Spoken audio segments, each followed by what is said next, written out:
when we speak of disruption or we speak of digital transformation, we are only thinking of the marketplace, we're not thinking of people. And that's why my book is like, disrupt yourself or be disrupted. It's you, it's about you, it's about us, right? Because when we think of disruption, we're thinking, okay, maybe Uber disrupted the transportation industry, Airbnb is disrupting the hotel business and all of that. But if the marketplace is disrupting and it's changing, and individuals, us sitting here, if we are not doing something to catch up or to be in alignment with where the world is going, then we'll be left behind, right? Which leads to my next point. For us to be able to find balance in the era in which we're living, you need to be in alignment with where the world is going. How much, same question that I just asked, how is technology changing your industry? Once you know that, you'll be able to find some sort of balance, because if has anyone tried to find balance in the dark?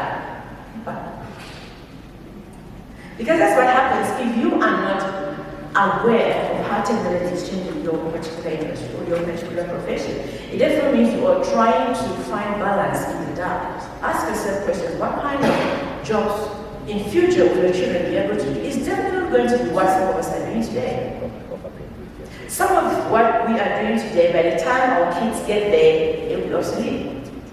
And with the way technology is going, you know, how can technology help you become a better employee, a better person, a better mom, a better wife, and all of that? You know, because personal disruption really at its core is about forward thinking.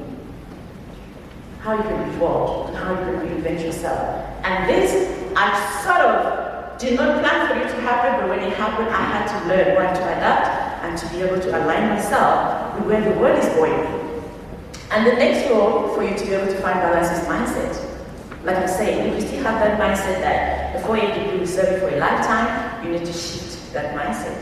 Instead, throw yourself out there, try to find certification that are relevant for your field, even if your boss is not sponsoring you, right? There's some growth, some personal growth you have to pay it out of pocket for you to stay relevant. Because some people are like wheelbarrows. You push, you leave here, next year you come and pick them from here, and you keep pushing again. Don't be a wheelbarrow, okay? You cannot find balance being a wheelbarrow. You need to be able to take into your own hands, your own growth, and be able to learn and grow. Learn certain things, do certain certification, and pay out of pocket on your own, so that when maybe there's an opening within your organization that they're looking for, who can we promote? Who has this knowledge?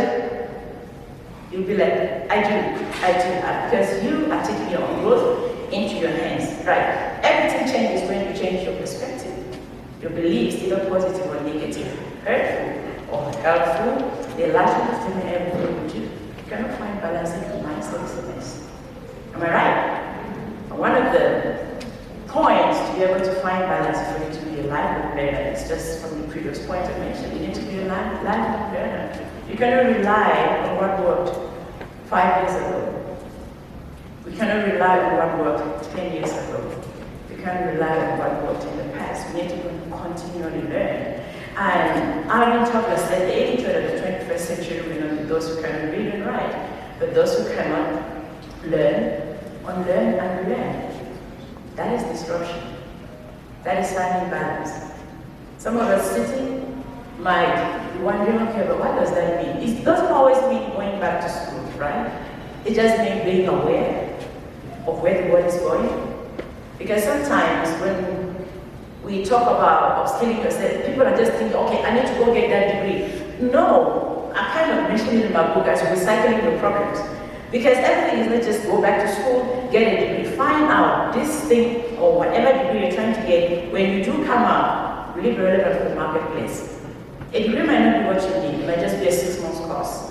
A 6-month course might not be what you need, it might just literally need to just go on Google, the University of Google, and produce people like Nicky, right? That's the university in itself. You just need to go there and find out certain things, Google certain information, just to be able to not be in the dark, just to open your mind to what is happening in the world, in your field, in your profession, right? A lot of us women here, where do we learn makeup? Thank you. I'm lookable, right? I'm also part of those views. But when we go online and we find videos of things like makeup, and they compare to the video of financial intelligence, You see that the view, something is missing, right?